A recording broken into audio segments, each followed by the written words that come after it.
Hey, everybody. Actually, if you can hear us right now, then just type hello. You can hear us in the chat box. But I just want to welcome you to this mental game session on peak performance with my friend Zoran Stojkovic. He is a fantastic individual and a mental game expert that I've had actually on the Tennis Files podcast before, which is on the Tennis Channel Podcast Network. And if you don't know about Zoran, he has a really amazing mission, which is to help us really flourish in life. He equips people with the mindset that they need to really get them to achieve their true potential. And he developed this love for coaching and human performance, which led him to study how elite performers succeed and how they prepare for competition. And so Zoran has a great background as well educationally. He has 2 MSc degrees in sport and exercise psychology. And he's a mental performance consultant certified by the Canadian Sports Psychology Association. And he's also a tennis coach, and he is from Vancouver, which is where a lot of my extended relatives or extended family rather are from. So Zoran, I really want to welcome you to this session, and thanks a lot for joining us. Yeah, I'm so happy to be here, Mehrban, and you're doing such a great job with this summit. The past 4 years have been really good, and you're putting out really great content. So keep up the great work. And I appreciate it, Zoran. Yeah, and I'm really excited to talk to you today. And I mean, because I get so many emails about people who are just struggling in the mental aspect of the game, anywhere from I get too nervous during matches, or I can't play as well in matches as I do in practice, or I have trouble focusing.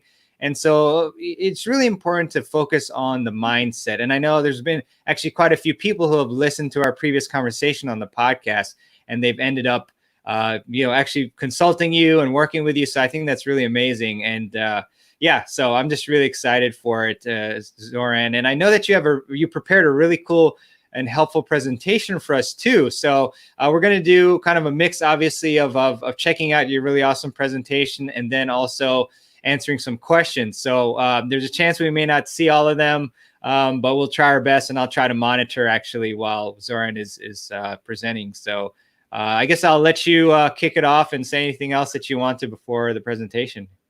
Awesome. Well, I'm so excited to speak to everybody today. And what I'm hoping you're going to get out of today is practical takeaway tools that you can apply right away without having to read another book, without having to do any of that sort of stuff. Just listening in and giving you really practical tools. As for your podcast, absolutely love it. It was episode, I think, 131. Mm-hmm. And we had a great conversation. Really enjoyed that. So let me dive into it. What we're going to talk about today is how to reset between points.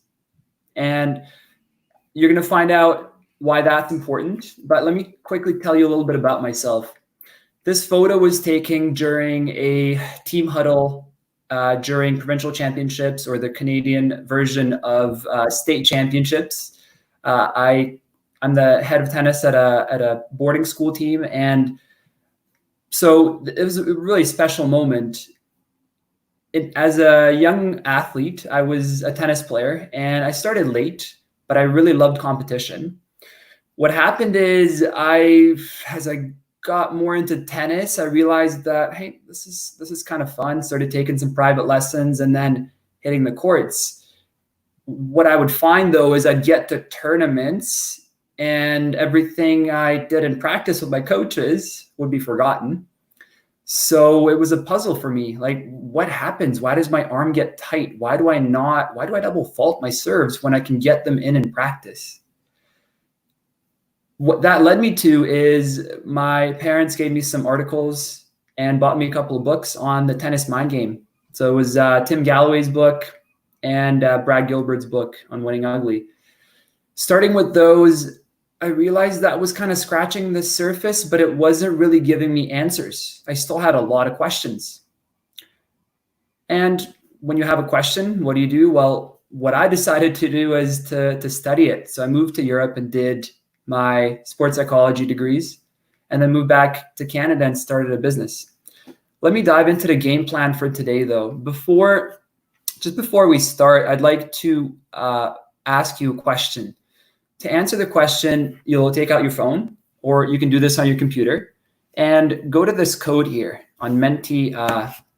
So it's www.mentee.com, and type in the code that you see on the screen, and you're going to see a question pop up.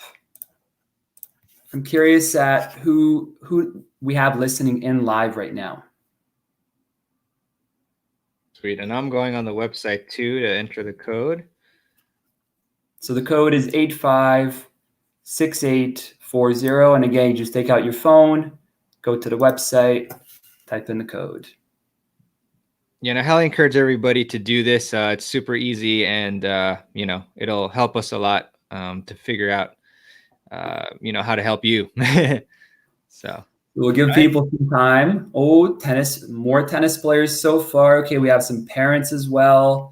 Some people who are maybe it's other speakers, or it might be club directors and that.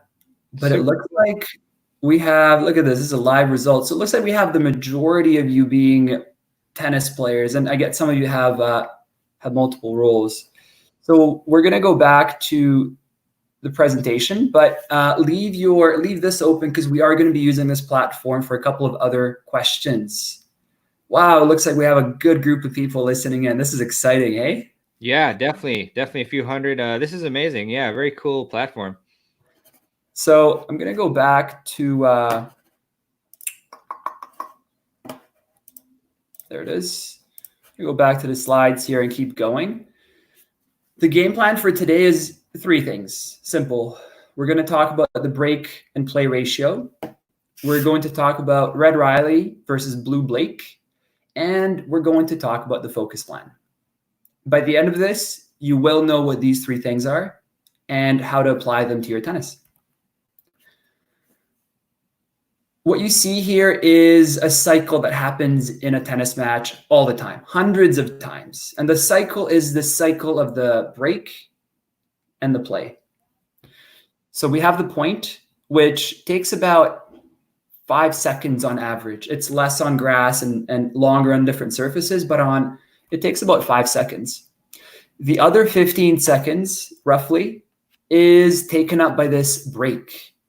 And this break is, so during the point is where you implement those technical, tactical skills, and you do the opposite of what you worked on with your coaches. And then the break is where you beat yourself up for how badly you played the point. That break and play is a massive opportunity. It's such a great opportunity to reset your mind, to refresh your body, and to recover your heart rate so that you're playing the next point even better. And what I'm going to argue is that the match is won or lost between the points. So the stuff that you do on the court, technical, tactical stuff, very important.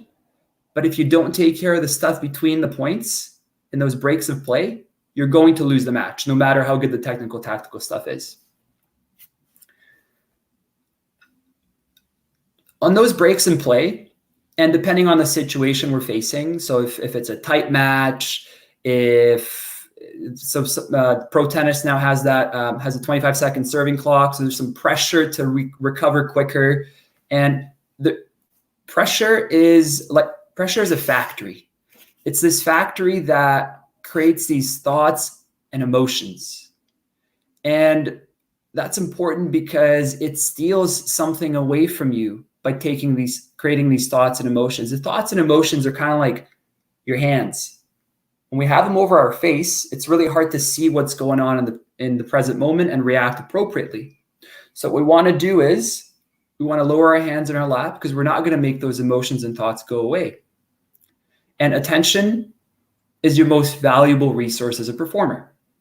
So in essence, in that break between points, we're looking to regain your attention and have you focused on the right things. Those breaks in play players do all sorts of things. There's players who are known for having outbursts like John McEnroe. There's players that have smashed a ton of rackets, and you've seen it all over the time, all over the, you see it on TV all the time.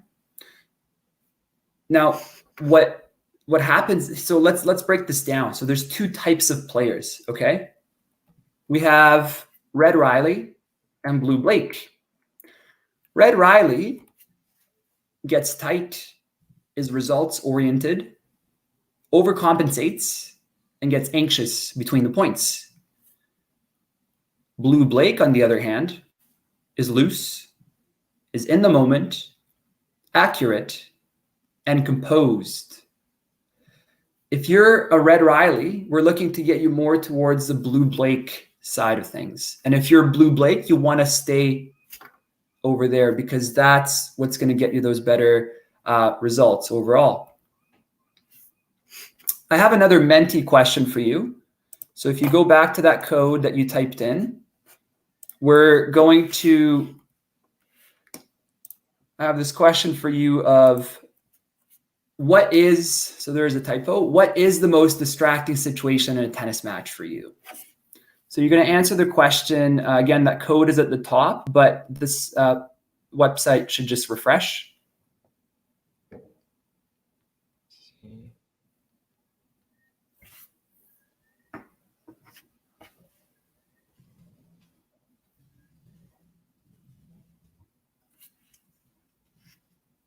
Okay, so we have break points, poaching, the opponent, we have the score. Give it some time. We have noise, making errors looking bad. Bad calls by the opponent. Oh, definitely. Definitely. So the opponent seems to be, and the spectators seem to be things that are coming up the most. These are important, and the score. These are important because in a match, there's things that we can control, and there's things that we can't control. Our opponent, the spectators, outside noise, and the score and bad calls are things that we cannot control. The strategies you're going to get out of today with the focus plan are things that you can control and manage your attention so that when these distracting and challenging situations happen during the match, you can reel it in and play your best tennis. Okay. The focus plan. The focus plan is a tool used by top athletes. It's quite simple, but it's not easy. Here's what it is. It's this simple equation. If I get distracted between points, I'm going to blank and blank. Now, what are those blanks? There's two of them. There's a physical skill and there's a mental skill. What are the physical skills? Here's a few of them. This isn't an exhaustive list, but here's a couple for you. Some physical skills include doing things to and with your body. So it might be squeezing your fists, slapping my thigh, curling my toes. With the racket, it might be feeling the strings or squeezing the grip. And then when we think about attention, it would be where we're looking. So look at the ball and looking at my strings. In terms of mindset skills, we can say things, imagine things, or breathe. So here's some words that you might say to yourself. You might tell yourself focus or loose, fight, breathe, trust. You might imagine a calming situation. If you're getting into that Red Riley state, you might imagine a river super quickly, a river, a mountain, something relaxing. You might imagine an animal. So this is a strategy used by top athletes where you imagine an animal and you imagine the qualities that that animal has and the strengths that it has that you want to feel in that moment. So if you imagine a leopard, quick, agile, stealthy. So you want to be quick. Okay, I'm a leopard. That's what imagining the animal would be. And then you might imagine the point. You might rewind the tape and say, okay, if I hit that backhand down the line over the net, how would have that looked? So you see it from your own eyes. And that reinforces that awesome learning. And breathing. You see top pros breathe all the time, on the changeovers especially, but between the points as well. You might do a box breath, which is having the same pace on the inhale. So we have an inhale, maybe for 4 seconds. You hold the air for 4 seconds, breathe out for 4 seconds, and hold the air for 4 seconds. Doing one of those could reset your mindset. Or taking 2 deep breaths where you're inhaling as deep as you can and exhaling as deep as you can. In terms of breathing and any of these mindset skills, it really takes practice. So this is not something you'd go to a tournament and try out for the first time. It takes constant experimentation and then trying it out in training and even at home right now, because we can't be hitting the courts right now. So it's an ideal time to train your mindset and build your routine for between the points. Now, what do you do? So if we go back to this slide here, all you would do is you would put a physical skill in here, and then you would put a mental skill in here, or a mindset skill. And you do one of each. So let me give you some examples. Here's an example of a focus plan you might use. If I get distracted between points, I'm going to squeeze my fist and say focus. So how do you actually implement this? Well, you print this card out that I made for you. You could screenshot it, or you can write it down in your tennis journal or notebook, or on a cue card. And you would bring it in your tennis bag and bring it with you. And this would be something that you would consult, like you'd look at it on the changeovers. You would, in practice, if you notice that you're getting into that kind of like Red Riley state, overwhelmed, anxious, hot, you want to do this, right? And then it's about those repetitions. The more you repeat it, the more you're going to build those skills, because that repetition builds strength, doesn't it? Mm-hmm. Here's another example. If I get distracted between points, I'm going to feel my strings and take 2 deep breaths. So all you do is you combine the things that work for you. So there's a lot of combinations. Pick the ones that work for you, and then trial and error. Try them out and see how it works. So to recap, what we discussed today is we discussed the break and play ratio, and how we a lot of times we focus on the technical and tactical piece of it, but that break and play is really important. And that's the opportunity for you to use those physical and those mindset skills. And that is the piece, that's the part of the match you're going to win. And a lot of those things that came up in the mentee as the most distracting situations are the things that we can't control. So focusing inward and on our hands and our mind would be, will allow you to play a better match. We talked about Red Riley and Blue Blake. So Red Riley being anxious, overexcited, results focused. And then we had Blue Blake being composed, calm, in the moment. And that's important because, well, who do you think performs better? It's Blue Blake, cool head. And then the focus plan. So in the end, I gave you a very practical focus plan that you can customize to your own needs. I gave you the physical and mindset skills. And it's on you to print it out and decide which ones you want to try first. We, after this mentee, we're going to get into some questions, but I do have one more mentee question for you. What is your one actionable takeaway from this session? What is one thing that, so I'll give people time to answer this.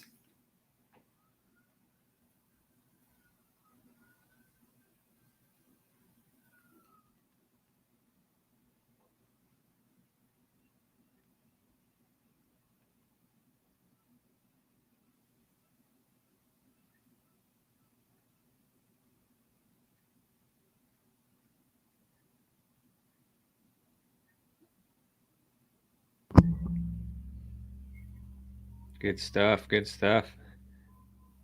We've got to screenshot this page too. Yeah, we do. All right.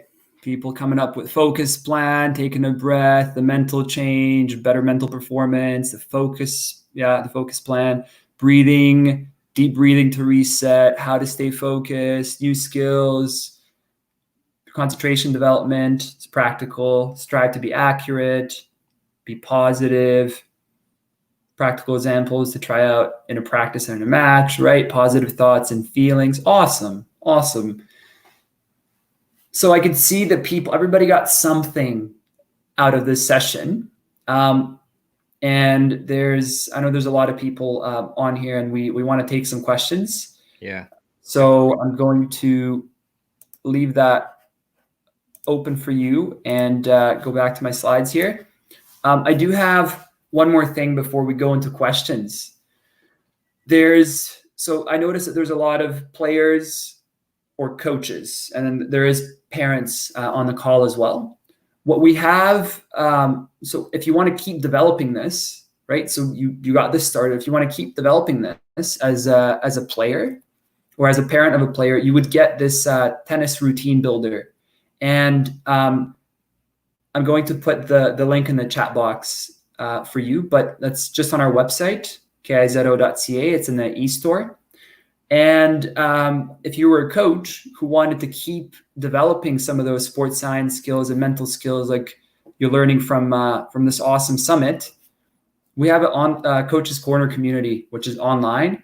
And I'd suggest getting a 2020 pass. We meet once a month, and we bring in speakers who, from our next speaker is on nutrition, before, during, and after competition. We have speakers from different sorts of domains. And all the routine builder is you get 3 one-on-one sessions with me, and we build your routine. And now is the ideal time to do that because, well, you're not playing. So now it's a good time to reflect so that when you hit the courts, you've decided what your routine is going to be, what your focus plan is going to be, and how you're going to crush it when tennis opens again. And there is a promo code for your listeners and anybody on this who's watching this, and it's tennis20. So this promo code gives you 10% off, and it's valid for the next 2 weeks until beginning of May, I think May 8th. Mm-hmm. Awesome. For questions, it will be on that mentee platform that we've been using, and all you do is you type question in and keep an eye on that, because you can also upvote people's questions. So if there's questions in there that you really liked, just upvote it. But in the meantime, Mehrban, if there's any questions that you've got, and then comment box or something, maybe we can start with some of those. Sure. And do you want me to keep this thing on the screen, the mentee one, or maybe we'll put you on it? Okay. No, yeah, we can. I think maybe I'll keep an eye on that, and we can just look at you and me. Sweet. Okay, awesome. So we have a really good question from Jim Moorhead, which is, how do top athletes ignore score, such as when Djokovic was down 2 championship points at Wimbledon final last year? Brutal. Can you say it one more time? Sure. How do top athletes ignore score, such as when Djokovic was down 2 championship points at Wimbledon final last year? Oh, man. I don't know if they a little backstory. When I was watching that Wimbledon final, we were camping with friends, and I didn't have a TV. And so I was tuned into Wimbledon radio, and it kept cutting out, and it was so stressful because it looked like a really good match in that 5th set. How do players ignore the score? It's with strategies like this. I mean, they have, like, Djokovic is a big proponent of mental training. Serena Williams and Venus Williams often talk about the mentality is the most important thing. Federer sees himself as a positive thinker. These young next generation of guys, and Medvedev and Zverev and Dominic Thiem and Tsitsipas, and like these guys work on the mentality even more than the past generation did, because it's so important, and tennis has become so much harder that so having that focus plan, and because the crowd's obviously very loud, and it's a tight situation, and pressure comes from that. Like you're down 40-15, and maybe you're serving, or maybe you have a break point, and it's hard. But going back to the basics that we talked about here, that's how these guys do it as well. Yeah. Gotcha. So like in between points, maybe they're doing a physical and a mental, like thinking about something, and then doing a physical action. Maybe that's their strings, or clenching their fist or something like that. Yeah. That's kind of what. Okay. Awesome. Great stuff. Let's see. We had another. Oh, from Lori. How do you help a partner who is feeling Red Riley-ish to relax? That's a good one. I love it. Red Riley-ish. Whew, that's a tough one. How do you help a partner who's Red Riley-ish? Talk to them. Ask them. And this is not a during the match conversation. This is like a lunchtime, chill, coffee time conversation where you say, hey, Mehrban, what can I do for you? When you go Red Riley, what is it that you want me to do? Like, do you want me just to go away? Do you want me to say something? Is there a certain word that I can, use to bring you up? Or, what are you doing for yourself in those sorts of situations? Like doubles there is that connection.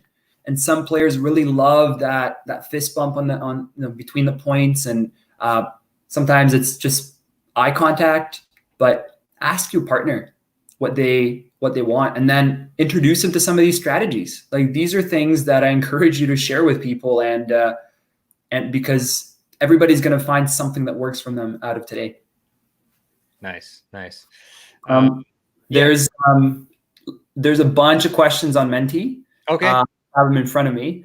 So the one with the most upvotes is, what is the best advice for a junior 12 to 14 year old player who wants to be a perfect player? One mistake in practice and they don't. By the way, Zoran, do you want me to show it on the screen or no? Sure. Yeah. Okay. Oh, you might have to screen share again then. Sure. Do you see this? Not yet. Okay. Let's see. Not yet. Sorry, guys. My suggestion has caused a slight delay, but yeah. Oh, there we go. Yeah, I see it. All right. And I can. Yeah. What's the Oops. Challenging to keep them motivated? So what the question is asking is about motivation and perfectionistic attitudes. So perfectionism, challenging, definitely, because you really can't do that in a match because nobody plays a perfect match. So maybe lowering some of those expectations and setting some performance goals in the match and saying, okay, how many times do you want to come to net? What's your strategy tactically? So focusing on some of the controllables. And then in terms of motivation is not this magical thing that happens and that comes out of thin air. Motivation is something that you work at. Motivation comes from action. I do things, right? And right now is a perfect time to test your motivation. If somebody loves tennis, they're going to be using this opportunity to develop anything they can. Well, they can't be on the court. So everything else around their game that's going to support their game as a player. And there's no secret sauce to it. Like, it's really just about doing it. One thing that can give you that motivation is understanding why you play tennis and just asking yourself, hey, why do I play this sport? What is it about this sport that I love, and what keeps me going with it? So yeah, it's the answer to that. Nice. Let's go with this one here. Do you have any research on visualizing the shot you're about to do? Yeah, definitely. So what happens when you visualize a shot, let's say you're about to serve or return, So let's take serving as the example. You're about to serve. If you think to yourself, I'm going to double fault, you double fault. Like I've been there lots of times. I've double faulted on match point and it stings. What you want to do instead is when thoughts like that come to mind, just cut your service routine and you just do it again. Start fresh and let the thought go. Use one of those focus plan strategies, whatever it is for you, and let it go. Visualizing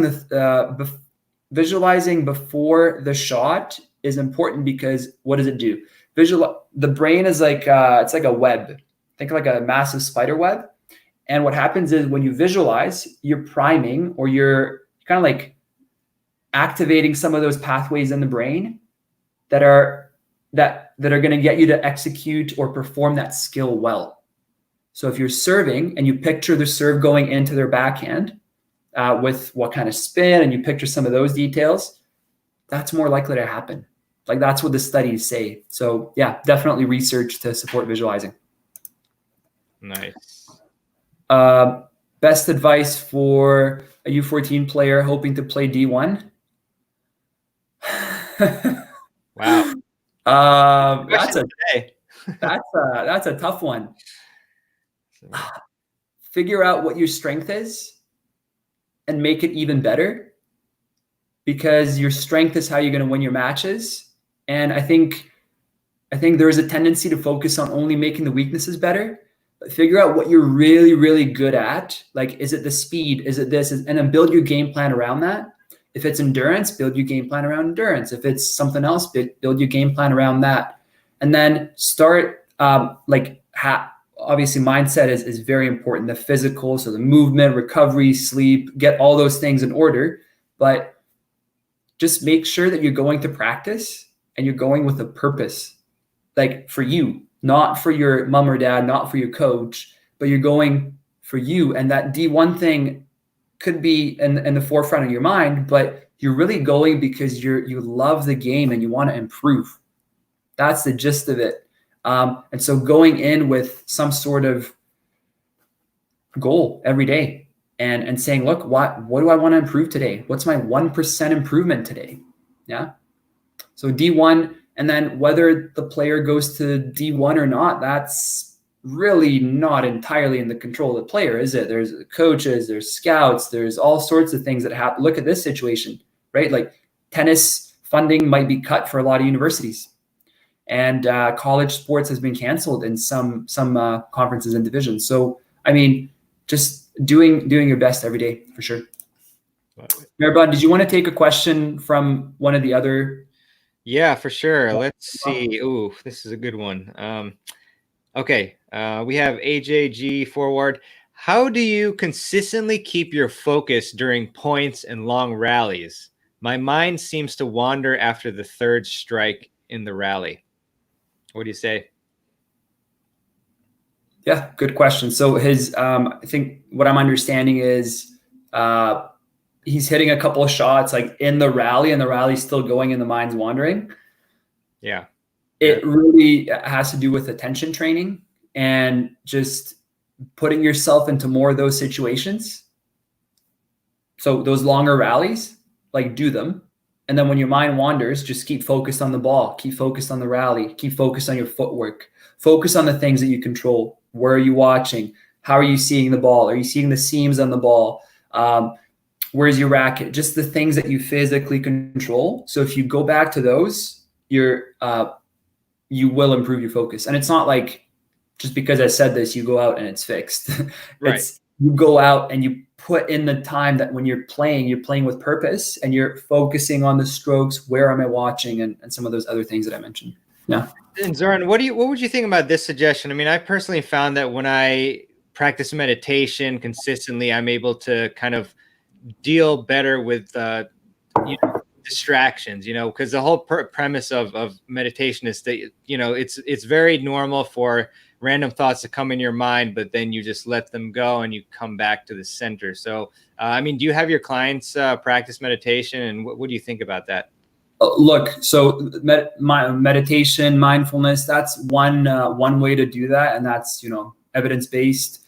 You have traditions, like, you know, prayer is thousands of years old, and it's used by tennis players. You don't see it, but they use it, and it's, you know, so you have meditation, you have prayer, you have imagination. So some of those things do take you from that Red Riley to that Blue Blake, and it's it is about doing it consistent. Like by meditation, I think maybe people get scared off by that word. All it is you're just training your attention.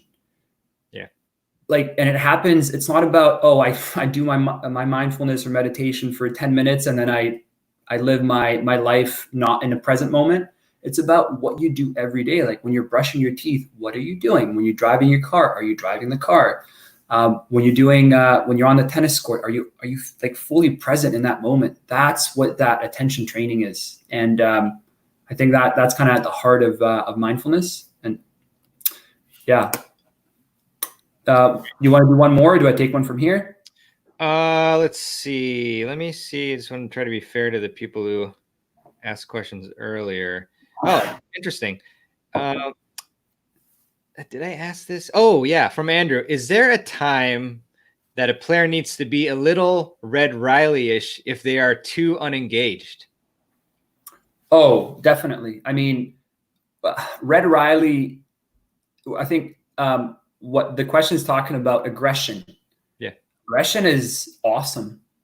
Like you need to be a little bit angry when you play. Sometimes you get really angry and then you got to bring that down a notch. But if you're not angry enough, like if that activation isn't there, you're not going to be performing at your best. It's kind of like inverted U, where we have, it's like a speedometer in a way. Like you have the too slow, the too fast, and then there's the just right, the middle. So to answer that question, there is a sweet middle, and it's for some people, they need to be more amped up, and some people need to be more chill. And yeah, so just making sure you figure out what works for you. But you definitely need to be Red Riley sometimes and use it, right? It's about channeling it. Like if I'm smashing rackets, that's wasted energy. And then that energy kind of like goes in your body and messes you up. But what it really is about is using that energy in the serve, using it in the return, right? Like I've hit second serve aces because somebody makes a bad line call and I just get really mad. And then instead I keep it here and then go up to serve, first serve, they call it out again and I knew it was in. And then I just ace them because that's those moments that's how you use that Red Riley a little bit. Yeah. And so are we always aiming to try to get to the same exact place? And as far as like the amp upness, which is not a word, I'm sure, like, are we always trying to get to the same level each time? So if we feel that we've dropped a lot, we try to get to like 70 on the scale or whatever. Like, is that what we should be trying to do? Okay. Yeah. I mean, it's a range, isn't it? And it's something that we strive for. Even top athletes, the needle's all over the place sometimes, you know? So, and sometimes you just, whatever you do, you can't get there, but it's about getting as close as you can. Do you get what I mean? Yeah. So if 60 to 80 is your ideal speed, see if you can get to 50, right? Like, oh, I can't barely get to 60. Let's get to 50. Like maybe you can't get to that perfect middle, but yeah, use that breathing. If you got to calm down, use the breathing. If you got to get amped up, do things to amp yourself up. Use some powerful, like picture like a lion or a tiger or I don't know, something like that. And just move around. Yeah, definitely. Yeah, I've done that actually before and it's really like energized me. Just visualizing, you know, the animal, animal. So I love it. Did you want to go back to mentee? Sure. Yeah.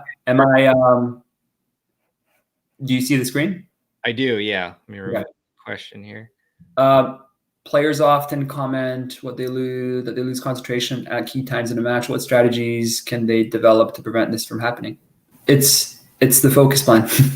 Like picking those strategies, and they're like, some of them are not going to work as well for you. Some of them are going to work really well. Play around with them and figure out which ones work really well. And it comes down to focus. Like the theme of today is, how do you channel your focus to the things you want to focus on? The racket, not the crowd, not the opponent, right? In those key times in a match, yeah, it's tight. And that pressure factory is cooking, and it's cooking some of those thoughts and feelings, and it's like self-doubt comes in, and that puts the web over your eyes and steals your attention. So let's tone it down a little bit. Let's put that away. Let's take a breath. Let's focus on the racket. Let's feel the ball in our hand, right? Like feel the seams, feel the fibers of the ball, right? So that's how they can prevent that's how players can stay locked in those key times. Is there anything you can do to prevent being scared from a player you haven't beaten? Fear. Yeah. I have one question for you. You just ask yourself, do I have a reason to be afraid? Fear actually isn't real, right? Fear is this thing, and it comes from the story you tell yourself. Like, oh, he's a number 1 seed, or she's a number 1 seed, and oh, he beat me last time. And your mind will take you to those past matches. What you want to focus on instead is, what are my successes? I've worked really hard. Like, what's the evidence that I'm more prepared this time than I was last time? If you haven't put in the work, then that's not as easy to say. You can't lie to yourself. So you have to put in the work, and then it's about just reeling in the mind and saying, yeah, I'm a little bit excited, and that's okay. Yeah, definitely. And then when you beat that player, pop me an email. I'd be so happy that you beat the player, because it will happen. It comes from that self-belief, the work, and all that stuff. Maybe we do one more from here and we go back to your questions. Mehrban? Hey, sorry about that. I turned my mic off for a second because there was some noise. But yeah, let's do another one from here. Sure. Is there a science behind the feeling of a second serve, like freezing up? Is there a science behind the feeling of a second serve? Not really understanding the question. So I'm going to go to the next question. Why does the serve often implode while you play an important match as opposed to practice where it feels like you can serve perfectly? Pressure. That match has pressure. In practice, you probably don't feel pressure. So as a coach, it's about creating situations in practice that mimic that pressure in a match. So where there's something's on the line. Yeah. Serving buckets is good for technique, but it's not good for keeping your serve in under pressure. So a lot of test matches and practice matches, and and then when you experience that situation over and over and over again, what happens is you get used to it, and you realize that what you're feeling in a match, your heart rate's racing and self-doubt starts to creep in. You have a way to control it. Focus plan, and then being in the situation. Maybe one more from here and over to you. Sure, sounds good. Is there a science behind the feeling of a second serve, like freeze? Oh, that was the other one. I stay pretty relaxed during play, but do you have tips on how to ramp up the intensity and still maintain focus? Okay, against a better player. So ramp up intensity. There is a technical, tactical component to that for sure. Like, you have to be able to keep the rally going and keep go at a certain pace and recover and have the body and train your body in ways that you have the fuel and you have the motor. You have the motor to support what you want to do, like your legs and all your body's developed. In terms of mindset, you ramp up the intensity by, it could be a physical thing. It could be, moving around and jumping up and down, but it's honestly, I would use imagery. I would just picture some sort of your favorite animal that you think of when you think about maybe some of that, like a killer instinct, like aggression, like some of those things and then try to tap into some of those emotions, because that will get you amped up. Another thing pro athletes use is music. So if you find that you're like too cool, you can use music and higher beat music and like emotionally charged music to bring yourself up. Like that's what I did as a junior. So yeah, a couple of different strategies for that. Mehrban, do you want to go with some of your questions? Yeah, let's do it. So I saw a couple. Oh yeah, there was one interesting one. And I know we work with a wide range of clients, Zoran, but so David Lowe says, do you find that older players tend to lose concentration quicker, maybe from conditioning, or just can't hold it for more than an hour? Have you found that, Zoran? Older play. What do you? I'm not sure what he means by older. Yeah, like, saying basically like, do you find that senior players tend to lose their concentration more quickly than younger players? I honestly think senior players have better focus because they've been on the court longer. Like they've been in those situations. Yes, things deteriorate with age, and your focus might shrink with age. But I think as a junior, I think it's tough because most juniors don't know what to focus on. They don't know what's relevant. And as a senior, you know what that signal is, so you can cancel out some of that noise. And yeah, definitely. But I think for the tools that we talked about today, go for anybody. Like and these things go outside of tennis as well. Like we're talking about it in a tennis context. The focus plan is a thing that's used by CEOs. It's used by surgeons. It's used by doctors. It's used by nurses in high pressure times. And I mean, pilots use these sort of strategies. It's very transferable, and for younger and older people. But yeah, so I think in a nutshell, it's I wouldn't really. I'd say juniors are more scattered with their thoughts and thinking, but I'd say senior and more seasoned and experienced players are more dialed in. Yeah, I like it. So another one from Snowy says, I have a mental block on visualizing my own game. Any suggestions for overcoming this mental block? Visualizing another person's game doesn't seem to help.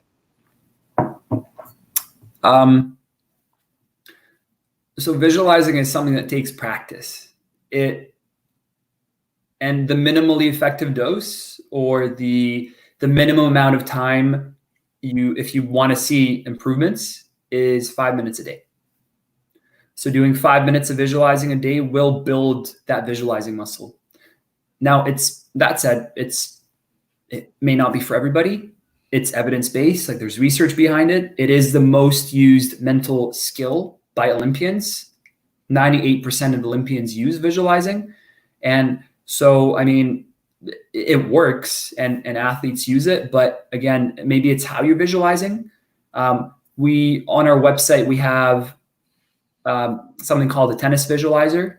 So you can, it's a cool tool that we just put out for free audios that walk you through some visualizing exercises, and they start with breathing and then visualizing and then end with breathing, which is like, that's the way to do it. So I'd say try some of those, and it will get better over time for sure. And you will be able to visualize your own game. Yeah. Nice. Very nice. So you've got one from Joanna Vidovic. Hopefully I'm pronouncing that correctly. And Joanna asks, as I'm coaching, I occasionally lose composure. Probably annoying students. No, I'm kidding. So how would I apply the same routine to regroup as a player would? Ooh, that's a really good question. Joanna, you said? Joanna. Yeah, really, really good question. Breathing, like doing a simple 1 or 2 minute breath, and just practicing your breathing so that you notice it. The second thing is it's really about awareness, isn't it? Like now everybody knows that there's Red Riley and Blue Blake. But then it's about noticing when in the day and when in the match you're Red Riley and when are you Blue Blake. And then when you notice it, that's step one. And then it's about saying, okay, what tool can I use to go from here to here? As a coach, literally the same things apply. And Mehrban, always talk about the players and even the research. Like there's so much research on athletes, and what about coaches? Like coaches, there's a lot of coaches on this call, and like a lot of these things are not talked about for coaches, like self-care, recovery, mindset, because that rubs off on the players, doesn't it? So back to the question, it's just using breathing, using some of those tools that work for you. Like maybe it's just closing your eyes or using one of the physical tools. And these things aren't too noticeable. Like when you do them, nobody's going to know. Right. So there's a couple of suggestions for Joanna. Sweet. Awesome. Thanks for that, Zoran. So we have another one. Oh my gosh. No way. Zorana. I love it. Nice name. There you go. Zorana George, thanks for coming. So Zorana says, how does focus you are talking about relate to lack of ego from the inner game of tennis that should help us learn and play better? How does the focus that I'm talking about relate to lack of ego from the inner game of tennis? Yeah, pretty much. And that should help us learn and play better. Well, I think in the book, Tim Galloway talks about the self one and self two. And the gist of the book for me anyways was learning how to, like when you're, and self one and self two go really nicely with Red Riley and Blue Blake. Like when you're Blue Blake, when you're in the moment and you're present and you're loose and you just kind of like, you're doing things, right? Like you're doing things purposely, but you're chill. You will learn quicker. And as for lack of ego, where's the ego present? Well, Red Riley, that results orientation, that's an ego thing, right? I want to be better than he is. I want to be better than she is. That's ego, right? So we want to leave that mindset and go towards that other one. Definitely. Awesome. So we have one from J.O. Flanagan. Very good question. J.O. Flanagan asks, why is a routine so important? Because in those moments of pressure, you need something to go back to. Yeah, exactly. And that's why all these players do it. Like everybody's got a consistent serving and returning routine. Like there's a thing that they do physically and mentally. You don't see the mental thing. They sometimes talk about it, but it's important because, in those moments of pressure, when the pressure factory is cooking, you need something that's controllable to you. That's why it's important. Perfect. We have a question from Tanya. Interesting one. I'm verbal more than visual, and folks say visualize has just made me feel dorky. I've discovered that saying hard slice to the backhand is my visualization. Is there anybody else out there like me? So kind of a statement, but I don't know if you have any thoughts about how, maybe certain people that you've worked with, they have like they think it's like woo-woo to think about visualization, something to that effect. Yeah. So focus on your language. If you're more verbal, use some of those things that you say to yourself, and then really pay attention to how you speak to yourself on the tennis court. So do an inventory of language, and just say, like, keep a note on it. Like have your tennis notebook or whatever, and just say, okay, what are some of the toughest thoughts that came to mind for me today? What are the toughest things I say to myself on the tennis court? Well, this. And then when you write it down and you become aware of it, look to change it. Like what do I want to stay instead? And maybe that's completely up to you, what you want to say to yourself. But really, if you're a verbal person, pay attention to how you're speaking to yourself. And this kind of goes for everybody, because that story you tell yourself ends up being true. Like we have 60 to 80,000 thoughts a day. And if 90% of those thoughts are self-critical and, oh, this is terrible and stressful, and even related to today's situation, what we're going through, this COVID-19 thing, pay attention to how you're speaking to yourself. Tanya, you're a verbal person, right? Pay attention to how you're speaking to yourself. Like, are you calling it a quarantine, a crisis, or is it a situation? Because that's all it is. It's just a situation. So yeah, anyways, visualizing doesn't work for you, don't use it. Like, use that self-talk. Yeah. Got it, Zoran. I mean, I keep it down to maximum 3 expletives a day, you know. No, I'm kidding. So we've got a great one from David Slater, and I'm always interested in asking these questions of people of how they develop. So David asks, for a coach looking to move more onto the mental side of the game, which Zoran is an expert in, what do you recommend in terms of education, degrees, etc.? Depends. I'd say there are some online courses. They can be hit and miss. There is a lot of free courses right now on Coursera and edX about the mental side of the game. So I'd start with those. There's YouTube videos, but a course is a course. Like you get more concrete things out of it. So I look some of those up. It's a Coursera and edX. And then, I mean, just if anybody's interested in continuing a conversation, just go to my website and send me an email. Like, I'd be happy to answer any questions and even schedule a short call with you to share more resources and tell you how you can do some of that and learn about mindset. Yeah, for sure. Awesome, Zoran. Well, I just want to double check because it's almost 7. We've been going for like an hour. So do you have should we just cut it, or do you have want to take one more? Or, I mean, it's up to you. Maybe we wrap up in 2 minutes. Yeah, sure. That sounds good. I do have there's other questions. For a coach looking to move on more onto the mental side of the game, what do you recommend in terms? Okay, that was a question.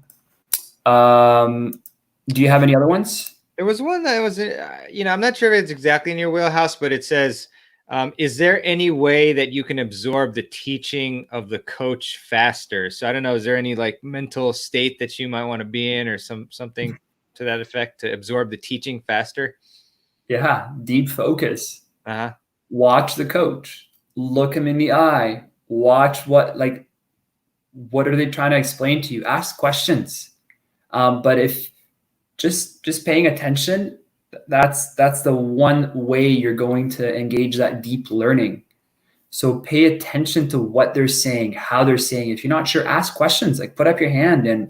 And then we know that the majority of your progress doesn't actually happen during the lesson.